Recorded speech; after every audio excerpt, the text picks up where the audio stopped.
Yes. It's always about the earnings, and that's how we got here, right? I remember being back on Bloomberg in the middle of April. We were about 1,200 S&P points below where we are now. The market was moving 5% a day. It felt like a crazy time. In the end, yet again, the optimists have triumphed, right? And the reason the optimists have triumphed is earnings. So we just had, of course, second quarter earnings. We're done with that now. They were terrific. Of course, AI was the shining star, but really across the market, there were plenty of companies who were beating expectations, and it's really that that's been underwriting this, this incredible recovery that we've seen. To your point, Paul, earnings have stepped up, but payrolls growth has stepped down. Are there limits to how far that story could diverge? Well, look, the big driver of earnings, we have to be realistic, is the AI investment boom, right? That is what's got everyone's attention. And whilst the earnings are good overall, that has been the kind of central piece. That's been the biggest driving force in the second quarter earnings and this year. So the famous Magnificent Seven are going to do mid-20s earnings growth. Everything else, we're still waiting a little bit for that broadening out of profits to come. We think it will come. We think it comes into next year. We think next year, by the way, is better for earnings overall than this year, as we see it right now. And we think the gap between the 493 and the 7 probably narrows as we get into next year. But without question, the best part of it is coming from those mega cap tech stocks. It is optimistic for Nvidia that tech businesses will keep deploying more GPUs for AI workloads. An enormous cycle of investment in artificial intelligence, AI, is currently in progress. According to Morgan Stanley, almost $3 trillion may be spent over the next 3 years on AI infrastructure. For decades to come, the businesses that supply the chips and data centers needed to facilitate the AI revolution in the economy may prove to be highly lucrative investments. These are the best AI infrastructure stocks to purchase at this time. Governments, businesses, and cloud services are frantically trying to acquire as many graphics processing units, GPUs, as possible. Nvidia holds up to 90% of the market for these chips, which are necessary for the most complex AI training and inferencing tasks. Nvidia is the most valuable corporation in the world for a reason, but investors may be reluctant to purchase its stock following its incredible run, which saw it rise 31,000% over the previous 10 years. Thousands of Nvidia GPUs have been used by AI businesses to teach AI, but as these companies strive for superhuman intelligence, which will require much larger chip clusters, possibly in the millions, the number will continue to rise. Sam Altman, the CEO of OpenAI, stated in July that the company plans to deploy more than 1 million GPUs by the end of 2025. To maximize OpenAI's open-source GPT-OS models on NVIDIA hardware, the two businesses have partnered. OpenAI will need to figure out how to 100x that number or use 100 million GPUs, Altman continued. This highlights NVIDIA's long-term potential. NVIDIA's expansion is being propelled by competition between cloud providers and AI researchers. For a business of its scale, NVIDIA's data center division is still expanding at absurdly rapid rates. Last quarter, 88% of NVIDIA's revenue came from sales to data centers, which increased 56% year over year. NVIDIA is making huge profits due to its strong position in the GPU market, which encourages more innovation. It provides a number of computing platforms for various areas, including NVIDIA IGX for edge AI applications in industry and medicine, and Jetson for robot training. The fact that NVIDIA stock is still only 28 times the projected earnings for the upcoming year is astounding. For a business that experts predict will expand earnings at an annualized pace of 36% over the next few years, this is a great deal. NVIDIA's data center GPUs are used by all of the top AI software and infrastructure businesses in the world, including Microsoft, OpenAI, Alphabet, and Meta. With CUDA, Compute Unified Device Architecture, a proprietary programming platform that can be used to optimize its GPUs, and only its GPUs, to carry out particular tasks, NVIDIA further ties its developers into its ecosystem. The company has maintained a strong hold on over 90% of the discrete GPU industry, with the high caliber of its hardware and the widespread use of CUDA by developers. Data center clients are still consuming its most recent Blackwell chips. Analysts predict that NVIDIA's sales and EPS will increase at a compound annual rate of almost 35% during its fiscal years 2025 and 2028. Even though its stock has increased by over 30,000% in the last 10 years, making it the most valuable corporation in the world with a market valuation of $4.3 trillion, it is still reasonably priced, selling at roughly 29 times the projected earnings for the upcoming year. Nvidia stock has lost traction in recent weeks and has already fallen 4% from its 52-week high of $184 per share in early August. The news of a Chinese antitrust investigation on Monday affected Nvidia's stock in early morning trade, continuing a minor drop over the previous several weeks, caused by Broadcom's AVGO quarterly report, which indicated the company was starting to establish itself as a serious rival to other leading AI chip manufacturers. With China's State Administration for Market Regulation, SAMR, investigating Nvidia for allegedly breaking anti-monopoly terms of its $6.9 billion acquisition of Mellanox Technologies, pressure may intensify further amid the surge in demand for Broadcom's bespoke XPU chips. In 2020, Nvidia purchased Mellanox to bolster its market share in the data center and high-performance computing HPC sectors. The company has promised to work closely with Chinese authorities while upholding all legal requirements. OpenAI is attempting to level the playing field with regard to Nvidia's dominance as an AI chip manufacturer that businesses have come to rely on for expanding their infrastructure intelligence, which is the root of the heightened competitiveness in a high-stakes environment. The inventor of ChatGPT is enlisting Broadcom to co-design its first AI hardware, even though its most recent large language models, LLMs, were trained on Nvidia's H100 GPUs and optimized on the chipmaker's Q-Day Compute Unified Device Architecture platform. OpenAI's $10 billion XPU deal, which will create a chip specifically suited to its internal tasks, such as training and operating LLMs, has improved attitude toward Broadcom. Additionally, by publishing open-weight models, OpenAI has expanded the AI field by giving governments, companies, and developers greater flexibility to create and implement cutting-edge AI systems from its LLMs without being restricted to proprietary platforms like Nvidia's CUDA. This action may eventually weaken Nvidia's hegemony since it is perceived as an attempt to democratize access to potent AI capabilities. Interestingly, some analysts have viewed OpenAI's strategic initiatives as a developing rivalry with Nvidia, much to the early e-commerce era rivalry between Walmart and Amazon. Like OpenAI's possible disruption, Nvidia's challenges in China aren't anticipated to affect the company right away, but they may progressively reduce its potential for future profits. Despite being substantial, Nvidia's revenue from China has previously been erratic because of changing U.S. export regulations and continuing geopolitical unrest. China accounted for 13% of Nvidia's global sales in the most recent fiscal year, bringing in $17 billion.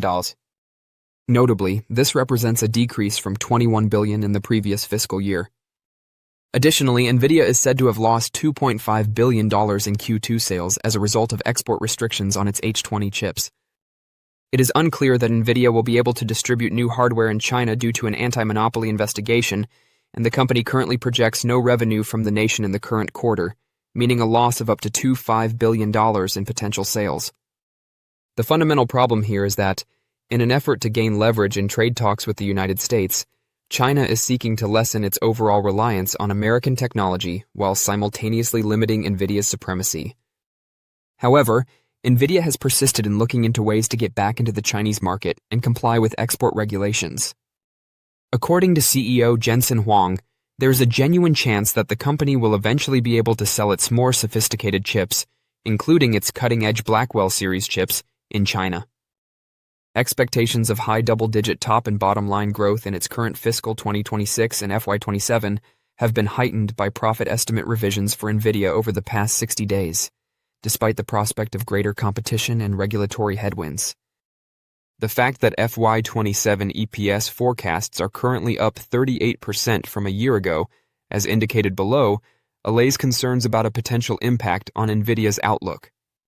Nvidia's earnings are now anticipated to increase 48% in FY26 and another 39% in FY27 to $6.19 per share, while yearly sales predictions are likely to reach over $200 billion.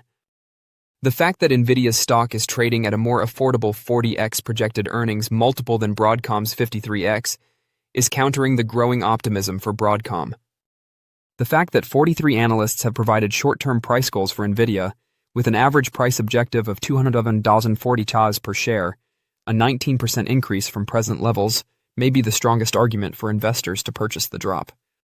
Since Nvidia's stock has increased by an incredible 1,300% over the past 5 years, investors may be searching for better deals to capitalize on the company's rapid expansion. However, it may be difficult to find a more significant opportunity, such as the decline in Nvidia following their lease of President Trump's liberation tariffs. As of right now, Nvidia's stock is ranked number 2, buy. Don't forget to share your thoughts and experiences in the comments below. Your input helps create a more knowledgeable community where we can all learn and grow together in the world of investing. Stay up to date with the latest market trends, insights, and key updates by subscribing to Investing Tutorial. We're here to help you make smarter investment decisions and stay ahead of the curve. Nvidia, you want to give us a thought on Nvidia today? So Nvidia is interesting because what we're seeing is some developments regarding its RTX 6000D, which is the first China card initially designed to fill the void left by the banned and then unbanned Nvidia H20s, which has reportedly now received relatively low interest in China, according to some reports we got from Reuters, who cited these really ongoing trade tensions. So estimates by JP Morgan and Morgan Stanley have suggested now that Nvidia may be on track to produce between around 1.5 to 2 million of these GPUs by the end of this year, potentially leaving it sitting on a huge stack of these unwanted cards. So the specific array of GPUs that Nvidia is allowed to sell to China at this point has fluctuated wildly in this year, of course, as we've seen Trump really initiate the on-again, off-again tariffs and trade blockages, particularly in those in relation to their high-end, most advanced compute GPUs, which are aimed at these AI tradings and inferences. But to comply with these regulations, Nvidia has churned out Chinese-specific GPUs like the RTX 6000D, as well as the H20 and other models like RTX 5090D. But the latest developments in the space are more focused on the 6000D card, which right now, again, according to one outlet, is being met with more of a tepid response.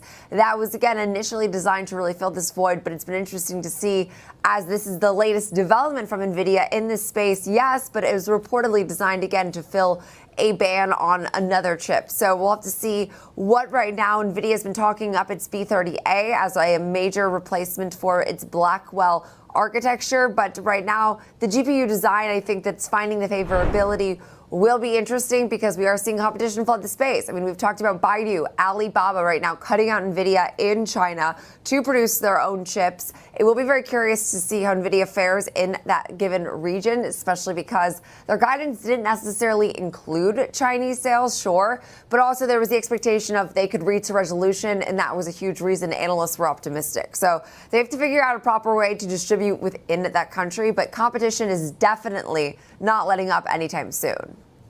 What are you watching here today, Kevin?